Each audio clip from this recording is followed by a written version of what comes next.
Bonjour. Alors la question aujourd'hui est, la psychothérapie, comment ça marche, comment ça fonctionne?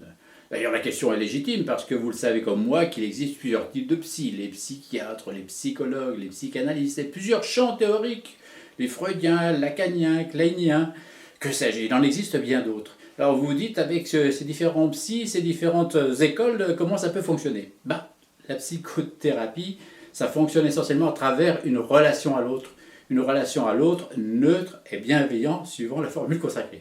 Vous allez me dire maintenant, qu'est-ce que ça veut dire qu'un psy neutre et bienveillant? Neutre, ça ne veut pas dire qu'il s'en fiche, qu'il se fiche totalement de l'affaire, bien au contraire.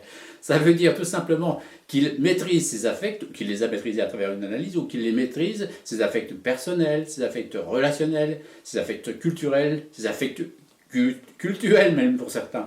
Donc il y a une maîtrise de ces affects-là, de façon à ce que ça n'interfère pas avec les affects de l'autre. Il n'y aurait rien de pire qu'effectivement des affects non maîtrisés qui interféreraient avec les affects de l'autre, auquel cas on n'y verrait pas plus clair personne.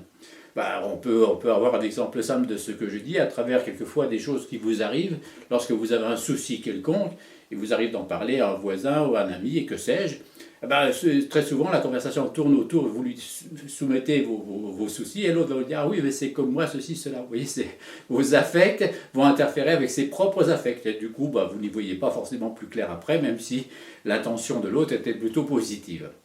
Voilà, donc la neutralité, c'est ça, c'est la maîtrise des affects du psy par rapport aux affects du patient. Alors, la bienveillance, c'est quoi? La bienveillance, c'est l'envie d'aider l'autre. L'envie d'aider l'autre, de lui venir en aide de façon à soulager son mal-être, ses souffrances, ses blessures. C'est d'abord une envie personnelle, quelquefois, parce que la plupart des psys, vous le savez, eux-mêmes ont eu quelques soucis qu'ils ont réussi à dépasser, qu'ils ont réussi à maîtriser, qu'ils ont réussi à contrôler, ou réussi à faire avec. Et justement, ils connaissent et savent ce que c'est que la souffrance psychique.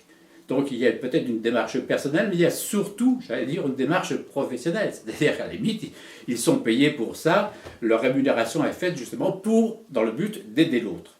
Voilà, donc la neutralité bienveillante, c'est cela.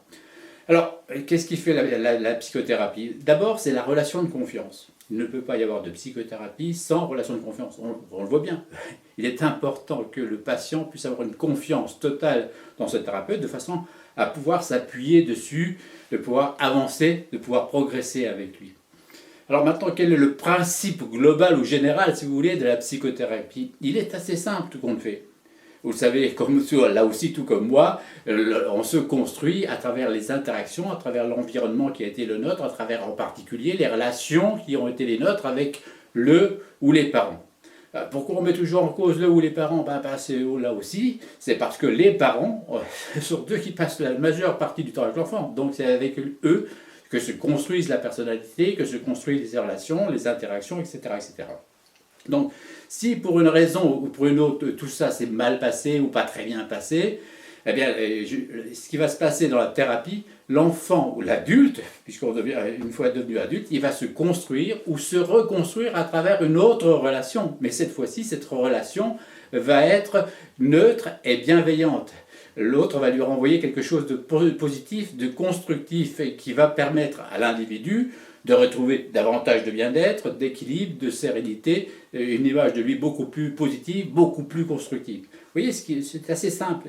On se construit à travers un être humain ou des êtres humains que sont nos parents, et quelquefois malheureusement ça se passe mal. Alors, je l'ai déjà dit, les parents ils ne font pas exprès de faire mal, bien évidemment. Mais malheureusement, leur histoire à eux les amène à avoir telle ou telle attitude, telle ou telle relation, telle ou telle carence qui pénalise l'enfant, et forcément à ce moment-là, c'est compliqué. Donc là, la psychothérapie, c'est une forme de construction ou de reconstruction à travers un autre individu, un autre être humain, qui lui, parce que neutre et bienveillant, va permettre au patient de retrouver une forme de sérénité, de mieux-être personnel, de mieux-être relationnel, d'avoir une image de lui plus positive, plus constructive. C'est cela la psychothérapie. Alors vous allez me dire, est-ce qu'il y a des cas où ça ne fonctionne pas? On va dire que ça fonctionne très mal ou pas du tout, quelquefois malheureusement, dans les maladies psychiatriques d'origine génétique ou organique.